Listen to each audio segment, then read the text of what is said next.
In today's video, I'm going to teach you how to change your Google Analytics account name. Changing the account name in Google Analytics is a straightforward process, and I'll guide you through it step by step. Whether you're renaming it for clarity, rebranding, or just tidying things up, you'll have it done in no time. Let's dive in. First, you'll need to open the Google Analytics platform, specifically the GA4 interface. Start by logging into your account with your credentials.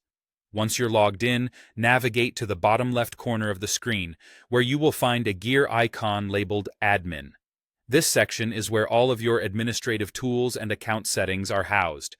Clicking on it will open up a whole host of options, but don't worry, we're just focusing on a specific part today.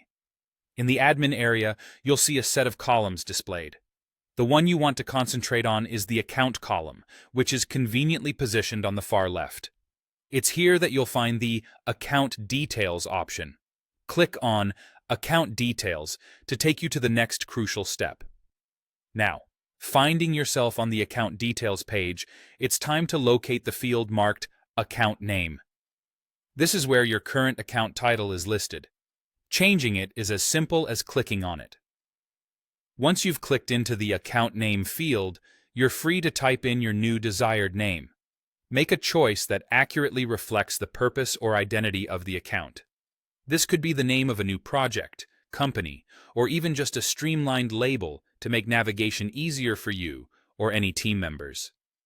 Once you've inputted the new name, the key action you need to execute is clicking Save. You'll find the Save button on the same page. This action is essential because, without it, any changes you've made won't take effect. So make sure to click on it to lock in those changes. And that's it. You've successfully changed your Google Analytics account name with just a few simple steps. Remember, having a well-organized and clearly labeled account can save you time and improve the efficiency of your analytics monitoring. Plus, it's always satisfying to have a tidy and intuitive workspace. If you ever need to revisit these steps, you know where to find them.